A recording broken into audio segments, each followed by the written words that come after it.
Joe Buck finishing up the round here. You were with Nate Bargatze. I assume that you had some comedy, a nice little bit of camaraderie with the group here. I mean, this was a fun deal here today, I'm sure. Really well. I mean, we touched a lot of different genres in our group. You got sports, you got comedy, and then you got an MMA guy that's like does everything. So we had a blast.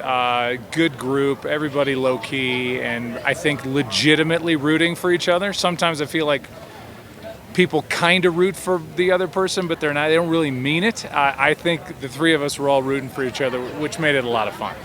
Talk about this tournament, this setting, just getting to come out here and play golf, whether it's good, whether it's bad. You talked about the camaraderie, but also just the setting that you're in. It's unlike anything else. I mean, I know Jim Nance has his tradition like no other or whatever. This tradition is special because, yeah, I know, yeah. I'm going to get sued, by the way. A tradition unlike any other. That's it. But this is different. I mean, it's the venue's perfect. The people, for the most part, are friendly. They'll get on me now and then. And then for me to get to come here and just play and have fun with guys that I cover is so good. So it's got a lot to it for me. So I loved every second of it, as I have every other year. Got one more day to play, and hopefully it goes fine, and then we get out of here feeling good about ourselves.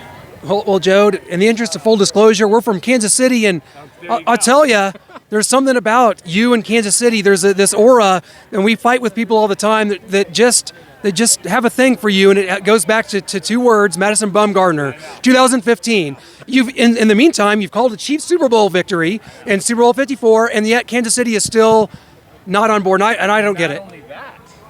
The next year, I called the Kansas City Royals winning the World Series, so I don't get any credit for that. So, yeah, I get it. You know, I'm a fan too. I'm a big St. Louis Blues fan, and when the games mean the most, you want your own guys calling it, and you sure don't like to hear the announcer praising the other team. But in that case, I mean, I did 24 World Series. I think that might be the best individual performance. You guys don't want to hear it, but he threw over 50 innings for that postseason.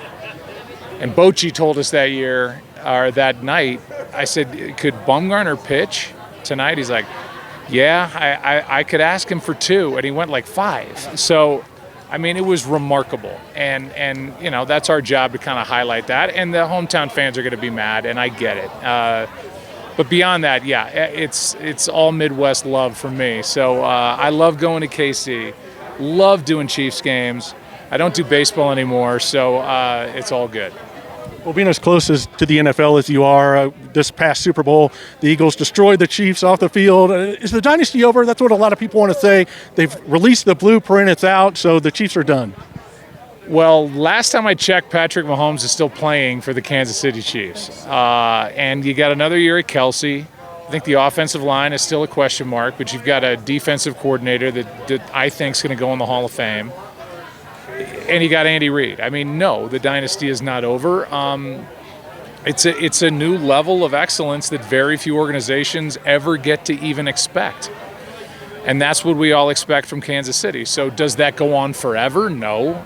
But I don't think that's over by any stretch as we sit here in 2025. Well, you know, you've been on Monday Night Football now a couple of years, and to be associated with such an iconic brand, and to see that how that's been solidified since you guys got in there now, and Monday Night Football really maybe at its height currently in the NFL's landscape to me right now, really hitting on all cylinders with you guys going over there. And now you got the Chiefs like 5 times. They're on Thursday. We got Thanksgiving, we got Christmas, and a bunch of Monday night games. So we're gonna see you a bunch of times. Well, yeah, and I mean, you guys are done with like early Sunday afternoon games. You'll never have another one. Yeah, so it's great. I love it. Like I said, I love going there. I think it's the best stadium for us to cover games in, and we get to do it at night when the place is all lit up. So, I mean, there's nothing that I don't love about that.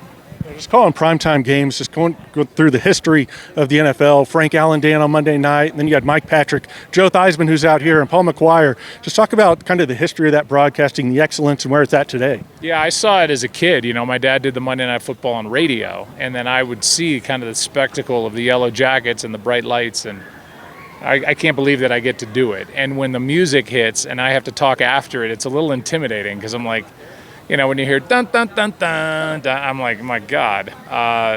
But it's awesome.